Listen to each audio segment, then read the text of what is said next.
Thanks for joining us once again for your update from the city of New Hope. Let's talk with the mayor to find out what's happening in the city and what might be coming up. Welcome, Mayor. How are you today? Fabulous, Dave. How are you? I am very good. We're recording on July 30th, so a council meeting happened earlier this week and a lot of events coming up. We'll get to those events in a second, but first let's talk about the council meeting on the 28th. One item you wanted to note from the consent agenda, and that is you joining a commission in the area. Tell us more about that. Yeah, I was asked if I would sit on the cable commission for CCX, and we have always had a council member sit on that board. It was Andy Hoff, and with Andy's passing, we wanted to fill it with another council member. And because of my ties and my time with CCX, they thought that being the mayor, it would be appropriate for me to be the one seated and asked if I would do it, and I very willingly accepted. We greatly appreciate that. We'll see you at some early morning meetings. One Yes. other item from the council, the items that took the longest were in development and planning and dealing with the roads. So we have infrastructure projects for next year and the year beyond, and then some asphalt talk. Let's start with infrastructure. Tell us about the processes for those 2 years. Absolutely. We went over plans and specifications, or we went over the authorization to do plans and specifications. And normally we have a particular area of the city that we really focus in on. Next year, we are going to be in multiple places throughout the city. As we do our ground penetrating radar and we do our pavement management plan, we find areas where roads are degrading faster than what was originally expected. Mhm. And so we're going to be more of a hopscotch next year as far as areas that will be taken care of. And they came up with a great plan, and they will do a plans and specifications and get that out to bid.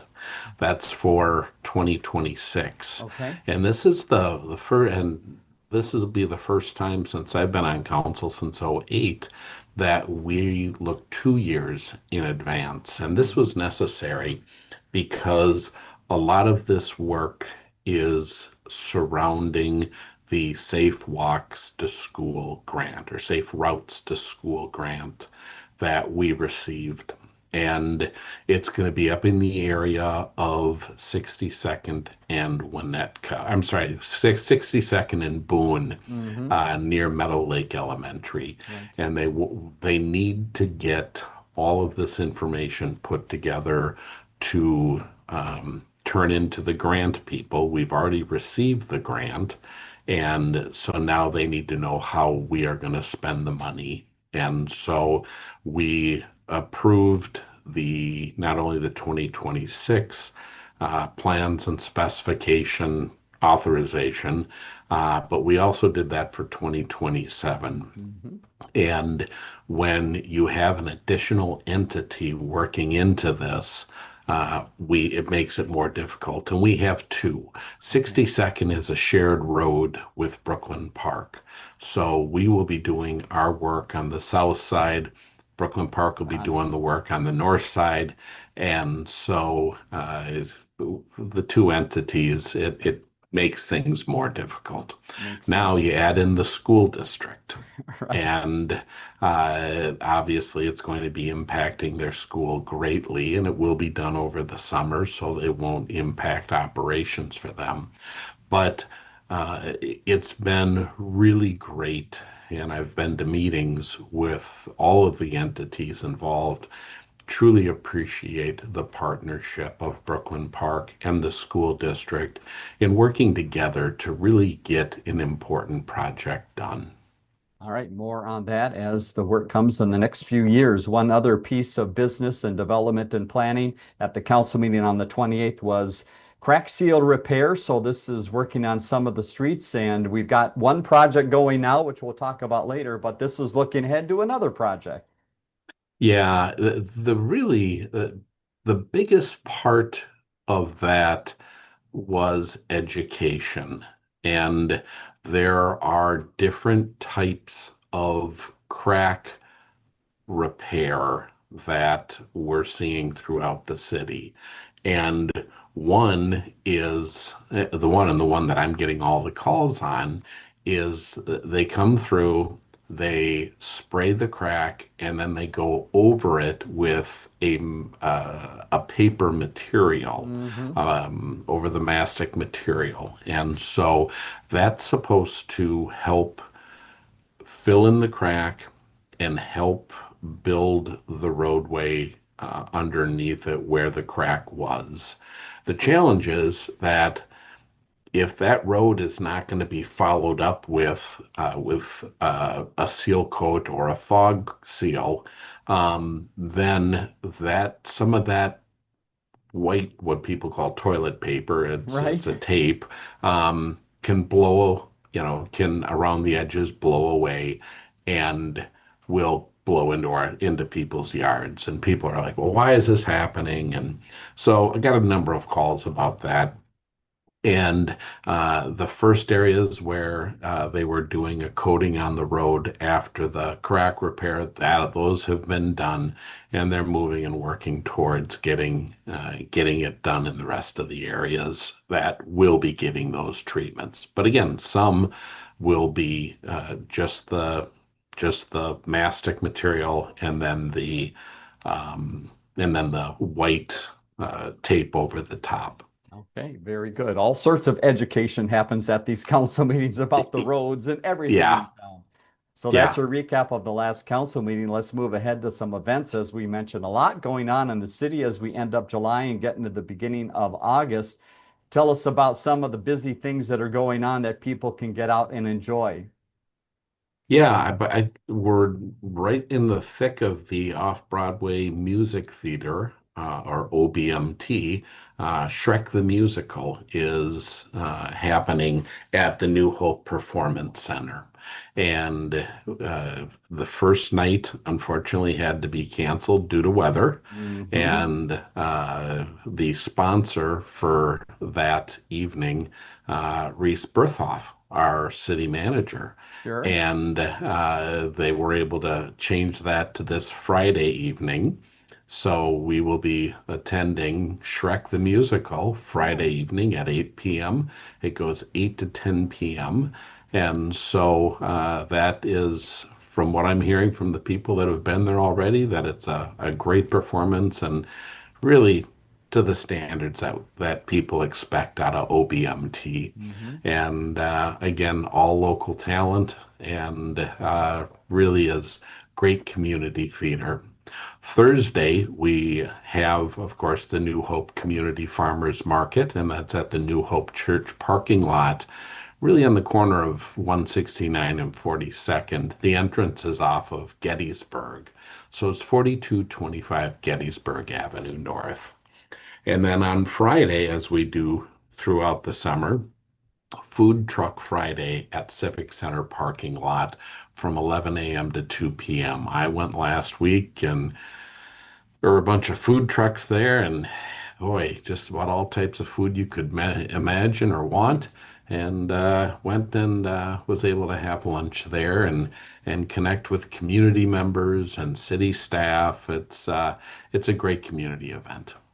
And one other event that's on that same day. So there might be some crossover here from food trucks and Wet and Wild Day. So the West Metro Fire Rescue District is going to be busy with hoses for a fun reason coming up on that August 1st date. Absolutely. That's going to be at Valley Place Park in Crystal. And it's winter sliding that you get in the summer. Yeah. And they have gigantic plastic that they put down, and the fire department dumps a whole bunch of water on it, and people slide down. Hmm. And it's for residents of New Hope, Crystal, and Robbinsdale. And they have kiddie slides, they have sprinkler fun. Um, that water is provided by an aerial truck. A wristband is required to participate, Okay. and so it's always a super fun event, and it's fun to go watch. All So right. I will get to be out there for that. Let's hope they have some nice weather for that. And You bet. speaking of the fire department, let's talk about their big event that happened over the past weekend. They had a grand open house, and I understand everything went very well. Yeah. Council members Coriel and Eisenberg joined myself and our city manager, Reese Berthoff, uh, and Chief Kundi, and obviously all the members of the fire department for the annual West Metro Fire Department open house. It was at Station 3 last week, Hmm. and the event offered just a ton of fun events, a bunch of educational experiences for adults and kids. Staff volunteered on hand to share information about fire and rescue services. They had live demonstrations, including a structure fire and a vehicle extrication. And they had a DJ and a variety of food trucks on site. So it was a another great event by the West Metro Fire Department, Yeah. and to see all those firefighters there sharing their knowledge and showing off what they do and how they do it. It helps people understand the fire department. It helps people understand that, whereas these firefighters are, can look scary in their gear, especially to children, that these are really people's moms, people's dads, Hmm. brothers, sisters. Um, and that was one of the things that they did is they had a firefighter spend time with a group of kids, and they were Neat. playing games and having fun. And then all of a sudden he said, okay, now I have to get into my work stuff, and explained to them that, hey, once, and he put on all of his equipment. And when they did that, you could see the children treated him differently, but it helped them understand that if in fact they're trapped in a fire and a firefighter comes in, he or she is really just wearing equipment to be safe, and it's okay to go to them. You don't hide from them. So great Hmm. program, Yeah. a great deal of fun for all ages, and again, West Metro stepping up and doing a great job. Congratulations to them on a big event. All right, let's move to community development. Just a handful of items to touch on here. The first is curbside appeal. This program continues to move along, and you have another resident taking advantage. Absolutely. We got our 36th application approved last week. A home on the 3800 block of Utah is going to be installing a new garage door with windows, and that meets the program specifications. So they will be able to receive some reimbursement from that or for that. And so we're excited to see this program continue to be successful. Community development also works with the business community, and they've got a networking group meeting coming up in the beginning of August as well. Give us some details on that. Yep, August 6th at 8:30 a.m. at the New Hope City Hall. Elevate Hennepin is going to be the main speaker. And Elevate Hennepin is part of Hennepin County, where it helps small business owners. It can help them, educate them on how to do PR, how they can do marketing, how they can come up with a business plan, how they can tweak their business plan, Hmm. how they can, better obtain materials, whether it's food for restaurants or, metals for a metal shop. It just really is a great uh, program put on by Hennepin County that New Hope subscribes to. And Hmm. it's really about supporting our small businesses.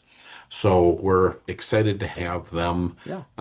be able to meet with us, with our group here, the networking group, and Hmm. really continue to make our businesses successful. Yeah, so get out and get involved if you can.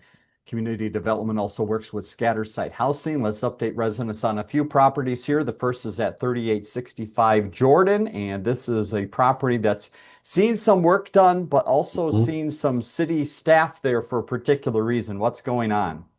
Yep. A number of our cities in the area are at the home today, the 30th of July, Mm-hmm. and they're using that home for drone training. And the home inside has a lot of turns, a lot of different angles, and it's good for our drone operators to be able to have practice in operating in confined spaces. And oftentimes when we think of drones, we're thinking of drones that are just up in the sky. Right. And now our departments are carrying small interior drones that are able to actually go through homes, look behind doors, and really do a assessment of the house. And that's very helpful if we believe somebody may or may not be in that house. Mm-hmm. And it helps us be able to know what our officers or our SWAT team is walking into. And so the drones are out there today, and on August 14th, our SWAT teams will be out utilizing that property to train and do things like that. So if you live in that area, you're going to see a lot of police cars, you're going to see some SWAT paraphernalia. And so just understand this is all for training Mm-hmm. and that there's not an active incident going on. Good to know. Other property to touch on is 5410 Wisconsin, and this is one that is going through the lot sale process with a new builder involved here.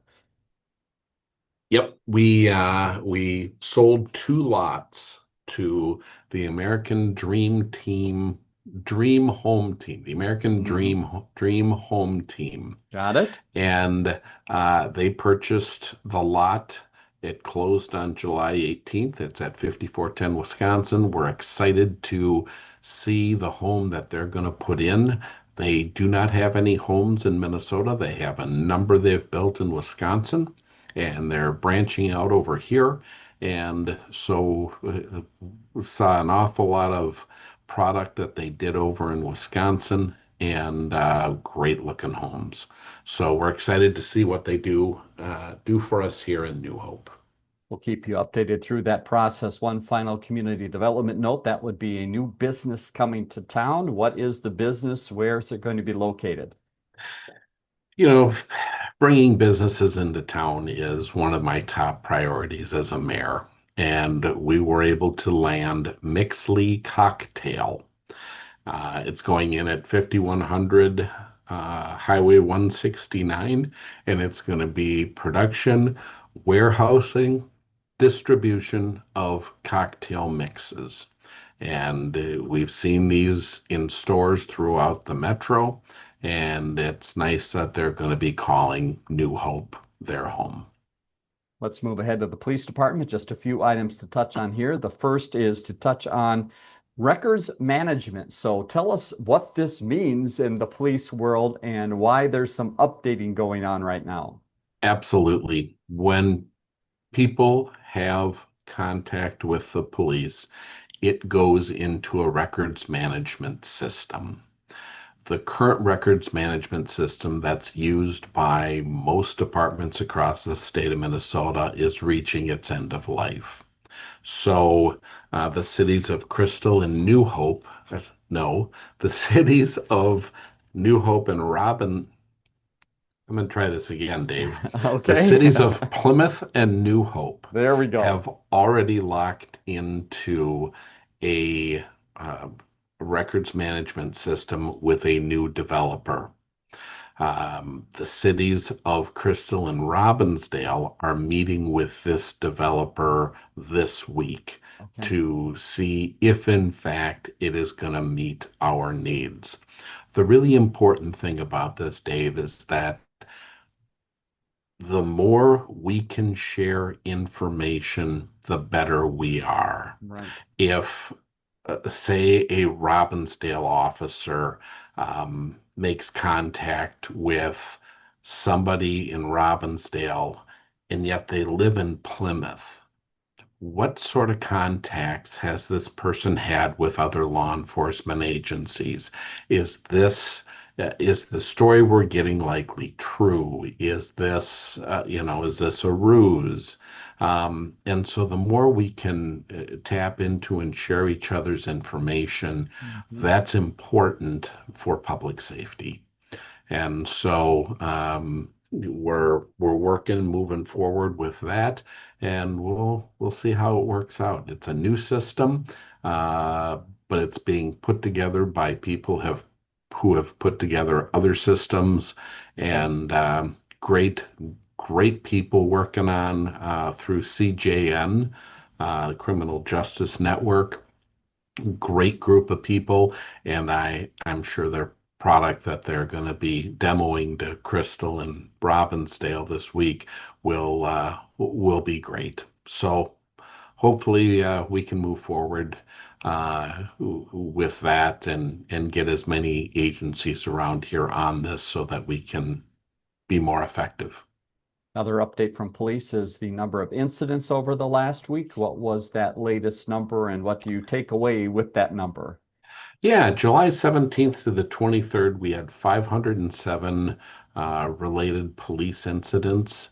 And keep in mind, that's everything from a traffic stop to someone calling 911. Um, and that number's down. That number's Mhm. down over similar times over previous years. And you look at the week prior to that, we had 544 police related incidents.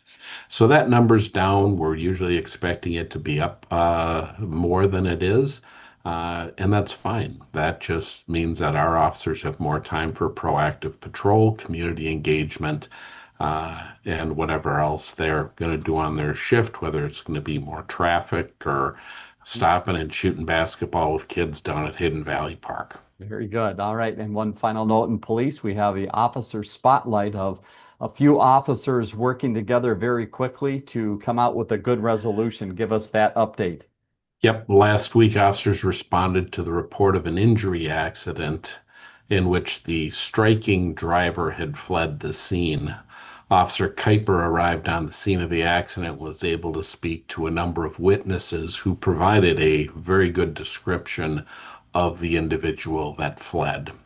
Officer Kuiper radioed that out to the squads responding to the area, and Officer Leon observed the suspect walking down the road a ways away.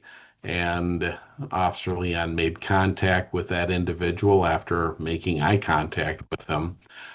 The male was taken into custody without incident and was found to be intoxicated and was arrested for criminal vehicular operation resulting in the injury of another. And that's a felony, and that individual did go through the DWI protocol and was subsequently booked into Hennepin County Jail on that felony. Great for the staff working so closely together. Let's head to Public Works. Speaking of people working closely together, they are Yeah. always busy, but they had to make some extra calls this past week or so with some bad weather we had in the area. Give us a quick overview of some of the great work they've been doing. Yeah, I've put our Public Works Director Bernie Weber on my speed dial after these last few weeks. Right. Um, because of this bad weather, they have even more to do. They're going through sanitary sewer inspections, which they normally do, but because of the great influx of water and they're looking and debris and stuff going through, they're making sure that those haven't been damaged in any way. They're taking down boulevard tree trimmings where things have been broken because of high Mhm. winds, cleaning all of that up. They're doing street sweeping because of all the stuff on the roadway. and they're going through and cleaning the catch basins because of the amount of debris pushed into them. Sure. And throughout all that, they poured a concrete pad and put a drinking fountain in at Hidden Valley Park. And these, again, this is just a snippet of all the different things that they're doing around the city. I went up and met with all of the Public Works administration team, and they're working hard and they're doing a great job and they're prioritizing what needs to be done, and there is no shortage of work. No doubt about it. And they're keeping an eye as well on this next project. That's the painting of the water tower. You see a Yeah. picture of it here. So, Mayor, it looks like we're nearing the end of this great process. What a great place to be on this process. Yes. Um, it's painted. It has the logos painted around the top of the water tower. They plan on wrapping up this week, weather permitting, of course. And the utility contractor will be put into action to replace the altitude valve at the water tower site next week. And that should wrap up that process. It's going to take some time to get that thing filled again. You bet. It's over 1 million gallons of water, Mm. and so we'll continue to work towards getting that done and taken care of. All right, we'll keep you up to date on how that moves along. We've talked earlier on the council update about some of the future infrastructure projects, but there is one going on this year. You wanted to give a quick update of how that work is going and again, where people can go if they want more information. You bet. The contractor that we're using is Northwest Asphalt Inc. They continued their utility work throughout the reclamation and overlay area this week. That includes the replacement of water valves, and an additional fire hydrant was put on the main water distribution system along 40th. I always thought it was odd that there was that much space between the fire hydrants that were there. They agreed and decided that, through this system, it can support it. And for fire protection, they should have an additional. So I was glad to see they put another one in. The contract also is doing isolated curb removal and marking for replacements. They are doing the even numbered sides of the road first. And when they're done with that, they'll move to the odd numbered sides. And you can follow the work they're doing by the link on the project webpage on the New Hope website. All right, that is newhopemn.gov is the website, and go /2025 construction, and you can stay up to date on what is happening. And again, one final note as we wrap up our update today, we talked about a little earlier in this busy week, but we wanted to mention again, it is Shrek time in the city of New Hope. So again, remind us where we need to go to join in on some of that fun. Absolutely. It is at the Performance Center at New Hope Civic Center Park, and it's Wednesday through Saturday nights through August 2nd. They are start at 8 p.m. They go till 10 p.m. and there's a $5 suggested donation at the gate.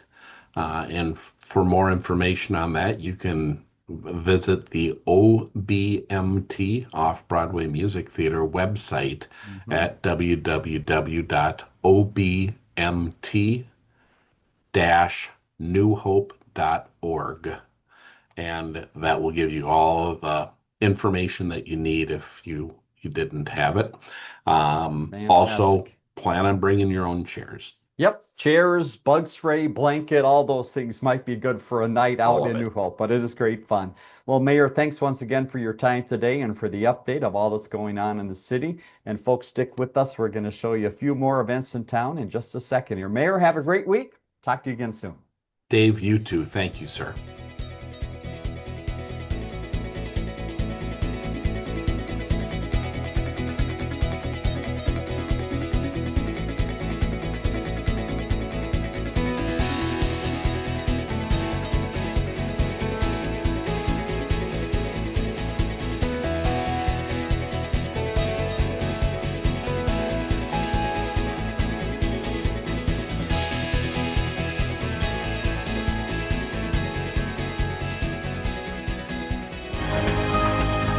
For more city stories, check out ccxmedia.org or find us on social media.